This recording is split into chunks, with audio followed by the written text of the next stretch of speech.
잠언 22장 22절부터 29절 함께 봉독합니다. 약한 자를 그가 약하다고 탈취하지 말며 곤고한 자를 성문에서 압제하지 말라. 대저 여호와께서 신원하여 주시고 또 그를 노략하는 자의 생명을 빼앗으시리라. 노를 품는 자와 사귀지 말며 울분한 자와 동행하지 말지니 그의 행위를 본받아 내 영혼을 올무에 빠뜨릴까 두려움이니라. 너는 사람과 더불어 손을 잡지 말며 남의 빚에 보증을 서지 말라. 만일 갚을 것이 내게 없으면 내 누운 침상도 빼앗길 것이라. 내가 어찌 그리 하겠느냐. 내 선조가 세운 옛 지겨석을 옮기지 말지니라. 내가 자기의 일에 능숙한 사람을 보았느냐. 이러한 사람은 왕 앞에 설 것이요 천한 자 앞에 서지 아니하리라. 아멘. 할렐루야. 오늘도 주님과 함께 하시는 복된 하루가 되시길 주님의 이름으로 축원합니다.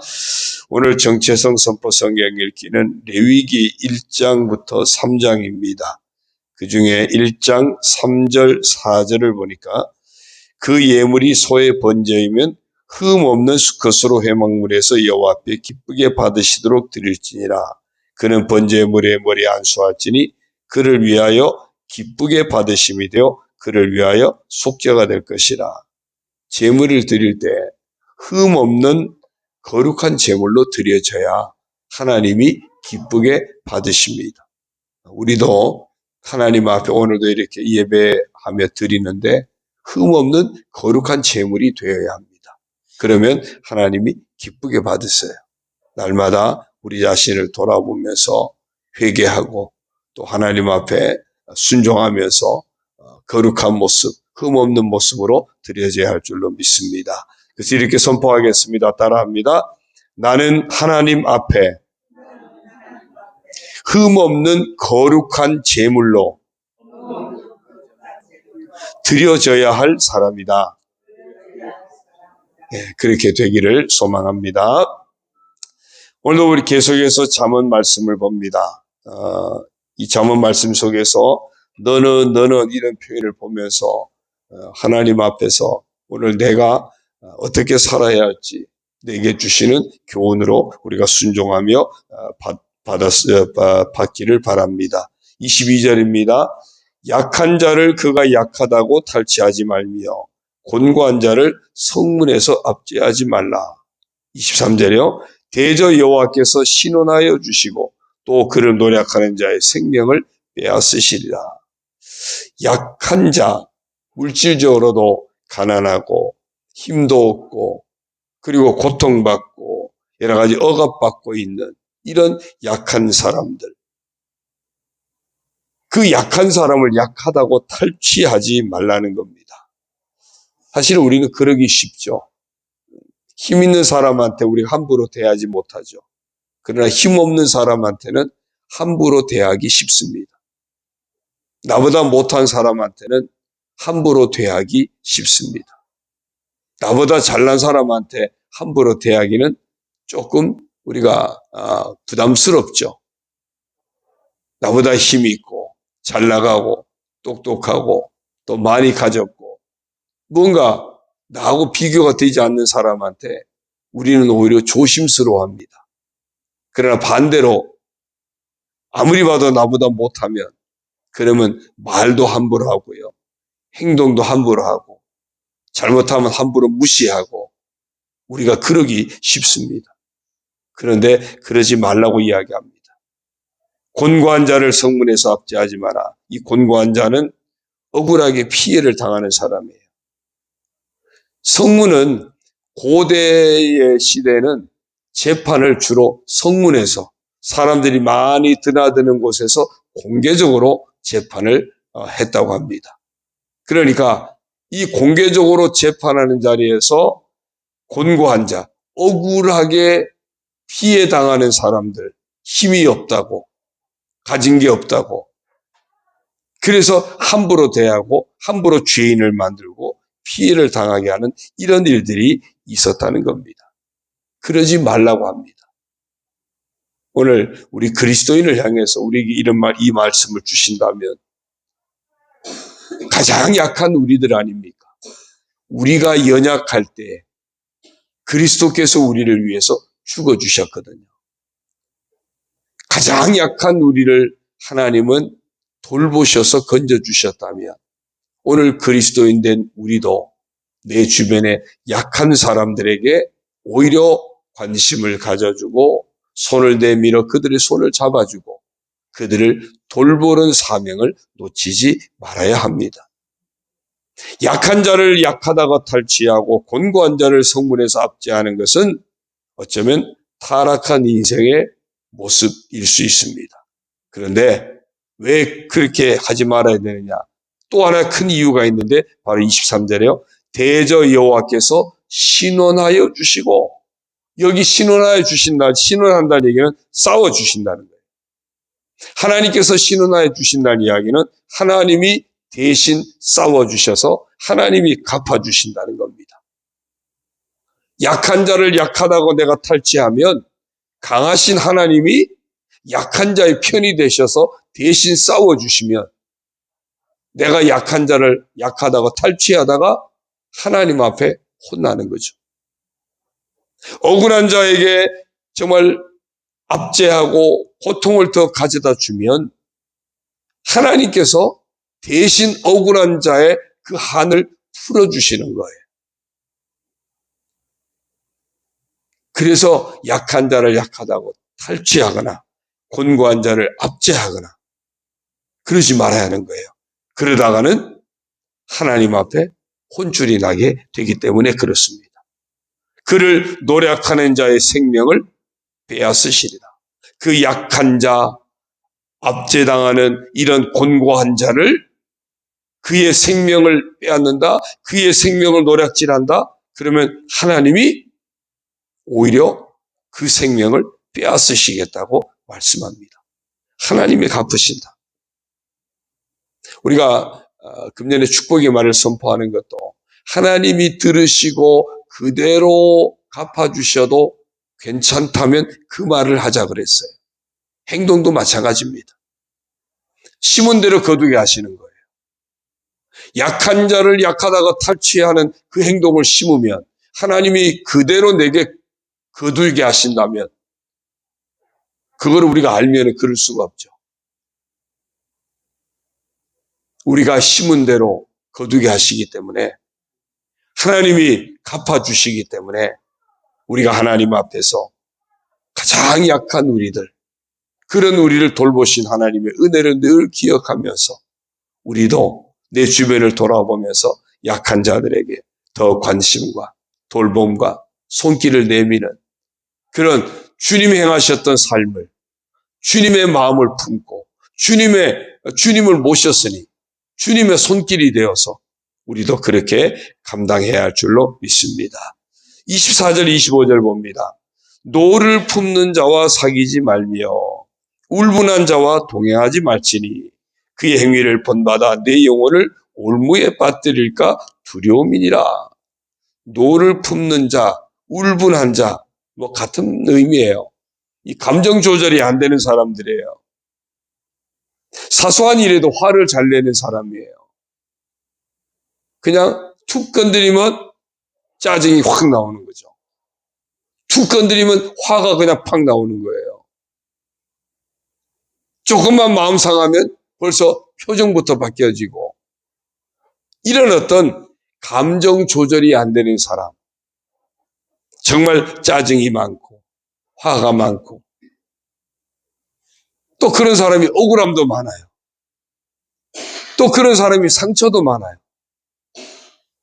나는 누군가에게 늘 상처를 주고 있으면서 그건 깨닫지 못하고 나는 상처를 너무 잘 받아요.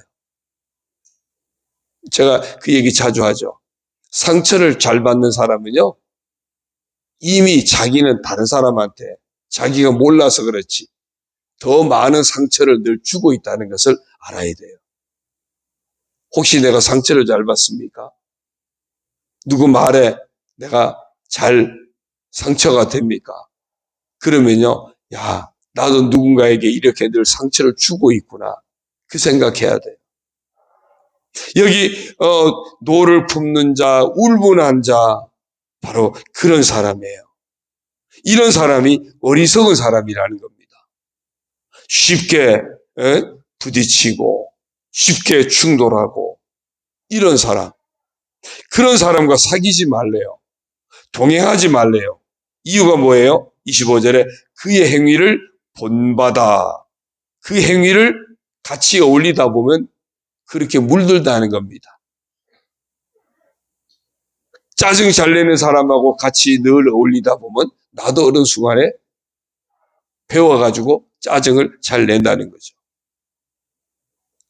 상처를 잘 받는 사람과 늘 어울리다 보면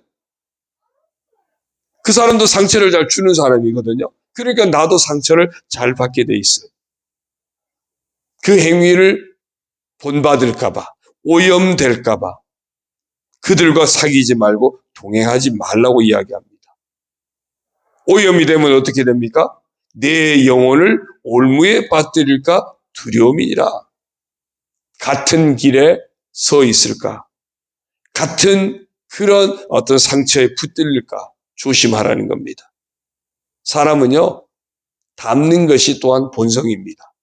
그래서 부부가 오래 살면 심지어는 전혀 다른 사람이 만났는데 얼굴도 닮았다 그러잖아요. 저랑 제 아내는 닮았는지 모르겠습니다만 안 닮았대잖아요. 예. 사람들이 그래요. 부부가 오래 살면 온누이 같다고. 어떻게 닮았냐고 그러기도 해요. 근데 오래 살다 보면 말투가 닮아지고요. 성격도 비슷하고 닮아져가요. 예. 제가 어디 잘 부딪히거든요. 예. 제 아내도 얼마나 잘 부딪히는지 몰라요. 예. 그러더라고요. 닮을 걸 닮아야지. 어쩌면 부딪히는 걸 자꾸 닮는지 모르겠다고. 예. 사람은 이게 닮는 것이요. 이게 또한 본성입니다. 그래서 누구와 같이 하느냐가 굉장히 중요합니다. 늘 예배자가 되면 예배하는 삶을 닮아갑니다. 늘 입술에 찬송하면 찬송이 떠나지 않는 모습으로 닮아갑니다. 닮아가요. 부정적인 말을 늘 하는 사람들과 지내면 나도 어느 순간에 부정적인 말을 하고 있습니다. 그래서 믿음의 사람과 동행해야 됩니다. 그래서 늘 조심해야 돼요. 조심해야 돼요. 뭐라 그랬죠? 에베소서에 보면은 분을 내지 말라 그랬고요. 분을 내어도 해가 지도록 분을 품고 있지 말라 그랬어요. 왜? 분을 품고 있으면 누가 틈탄다? 마귀가 틈탄다는 거예요. 마귀에게 곁을 내주는 겁니다. 마귀에게 내 곁을 내준다는 이야기는 마귀한테 야, 네 맘대로 해 그 얘기입니다. 내 인생을 마귀한테 맡겨서 마귀가 내 인생을 마음대로 하지 말아야 되지 않습니까? 그러려면 우리 스스로도 정말 분을 조절할 줄 알아야 되고 분을 다스릴 줄 알아야 되고요. 또한 그런 사람들과 함께하는 것을 늘 조심스럽게 해야 합니다. 자, 26절입니다. 너는 사람과 더불어 손을 잡지 말며 남의 빚에 보증을 서지 말라. 27절요. 만일 갚을 것이 내게 없으면 내 누운 침상도 빼앗길 것이라. 내가 어찌 그리 하겠느냐. 사람과 더불어 손을 잡지 말래요. 이건 이제 보증서 주는 걸 말해요. 남의 빚에다가 보증서지 마라. 만약에 그 사람이 갚지 못하면 네가 다 갚아야 되고 네가 갚다가 갚을 능력이 안 되면 너의 침상도 빼앗길 수 있다. 아예 잠자리까지 빼앗겨 버리니까 남는 게 하나도 없다는 거죠. 특히 고대는 그랬답니다. 그 빚을 보증을 서주면 그 사람이 갚지 못하면 뭐 지금도 마찬가지겠지만 보증 선 사람의 아주 그냥 모든 걸 그걸 갚을 때까지 다 가져간대요. 그러니까 잘못하면은 남의 종도 될 수도 있는 겁니다. 옛날에는 그 빚을 못 갚으면 사람을 데려다가 아예 그 종으로 삼아 버리거든요. 빚 보증 잘못 썼다가 자기가 종도 될 수도 있고요. 집이고 뭐고 다 날릴 수도 있다. 그래서 후회하지 인생이 그러다 보니 인생에 완전히 후회하는 일이 벌어지게 되겠죠. 후회하는 일이 벌어져요. 네가 어찌 그리 하겠느냐. 네가 어찌 그리 하겠느냐. 그 얘기는 후회할 일 만들지 말라 그 얘기입니다. 이 이야기는 무슨 얘기냐면 반대로 보면 우리가 어려운 일 당하면 가장 먼저 사람에게 손 내밀기 쉽습니다. 그러나 정말 우리가 해야 할 일은 어려운 일 당할 때 하나님 앞에 먼저 손 내미는, 하나님과 손잡는 인생을 놓치지 말아야 됩니다. 사람과 더불어 손을 잡지 말라 그랬어요. 우리는 힘들고 어려운 일을 당할 때 더욱더 하나님과 손잡는 삶을 놓치지 말아야 됩니다. 하나님이 약속하셨잖아요. 내 오른손으로 너를 붙들리라 그랬어요. 하나님이 붙들어 주신다면 우리도 하나님 손을 잡아야죠. 우리가 항상 하나님께 손 내밀어서 하나님 손을 잡는 삶을 놓치지 말아야 되고, 때로는 정말 사람에게 내가 손을 내밀어서 도움을 주고 힘이 되어 주어야 하는데 하나님과 손잡은 그 손을 가지고 누군가에게 손을 내밀어야 지혜로운 삶을, 지혜로운 선택을 할 수 있는 겁니다.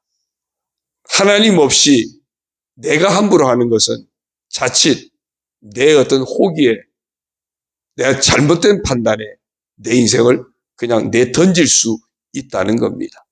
항상 하나님과 손잡은 그 손길을 가지고 다른 누군가에게 손을 내밀고 다른 누군가에게 힘이 되어주고 위로가 되고 격려가 되는 그런 지혜로운 삶을 놓치지 말아야 할 줄로 믿습니다. 28절입니다. 내 선조가 세운 옛 지게석을 옮기지 말지니라. 이건 이스라엘 백성들에게 굉장히 중요한 일이었습니다. 가나안 땅을 이제 차지하면서 지파별로 땅을 분배하고 가족별로 또 땅을 분배하지 않습니까? 그러면 그 땅에 경계를 세우고 함부로 이 경계를 허물거나 옮기거나 빼앗지 말라는 겁니다. 왜? 하나님이 허락하신 땅, 하나님이 보장해 주시는 그 땅을 사람이 함부로 옮기고 탈취하고 그러지 말라는 겁니다. 하나님이 허락하신 인생을 내가 힘이 있다고, 내가 어떤 권세를 가졌다고 함부로 침범한다든지 함부로 탈취한다든지 함부로 해한다든지 그러지 말라는 겁니다. 넓게 보면 우리는 하나님이 사랑하시는 소중한 사람들 아닙니까? 내 옆에 있는 사람도 하나님이 사랑하시는 소중한 사람이에요. 그 사람을 귀하게 여기는 삶을 놓치지 말라는 겁니다. 그 사람을 함부로 대하는 것은 하나님의 영역을 내가 침범하는 겁니다. 이 지게석을 옮긴다는 이야기는 하나님께서 허락하신 땅의 그 경계, 하나님 허락하신 땅의 영역을 사람이 함부로 침범하는 거거든요. 다른 사람을 내가 함부로 대하는 것은 하나님이 사랑하시는 그 사람을 내가 침범하는 겁니다. 굉장히 위험한 일입니다. 굉장히 무서운 일입니다. 약한 자를 약하다고 탈취하지 마라. 그 약한 자도 하나님이 사랑하시는 사람이에요. 그 하나님이 사랑하시는 사람을 내가 함부로 탈취해? 그러면 하나님을 탈취하는 겁니다. 우리가 인생을 살면서 하나님의 영역을 늘 생각해야 돼요. 내게 허락하신 하나님의 영역을 소중하게 지킬 뿐만 아니라 하나님이 허락하신 다른 사람의 영역도 소중하게 여겨서 지켜줄 줄 아는, 배려할 줄 아는 삶을 놓치지 말아야 합니다. 29절입니다.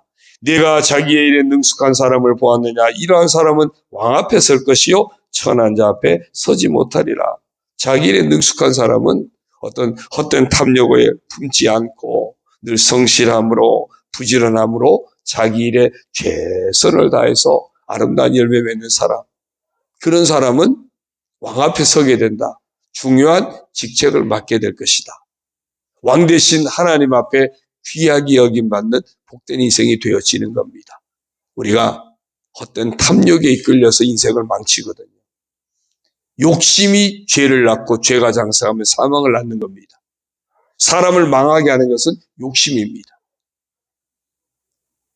하나님처럼 되려가는 욕심 때문에 죄에 빠진 겁니다. 하나님 앞처럼 데려가는 욕심 때문에 불순종의 죄악에 빠지게 되고 멸망길로 가게 된 겁니다. 우리가 늘 왕되신 하나님 앞에 신실한 모습으로 탐욕은 내려놓고 하나님 맡기신 귀한 사명, 하나님 허락하신 삶의 자리를 아름답게 또 성실하게 정말 복되게 지켜가는 그런 지혜로운 사람, 믿음의 사람이 되어야 할 줄로 믿습니다. 하나님 앞에 끝까지 칭찬 듣고 귀하게 쓰임받는 우리 모두가 되시기를 주의 이름으로 축원합니다. 기도드립니다. 하나님 아버지 고맙습니다. 오늘 새벽에도 말씀으로 저희들을 인도하여 주시니 감사합니다. 약한 자를 약하다고 탈취하지 않게 하시고 또 곤고한 자를 압제하는 어리석은 삶을 살지 않게 하여 주옵소서. 아버지 하나님께서 그 약한 자도 귀하게 여기시고 압제당하는 자도 하나님이 귀하게 여기시는데 우리가 함부로 하나님의 영역을 침범하는 그런 어리석은 행위를 하지 않게 하여 주옵소서.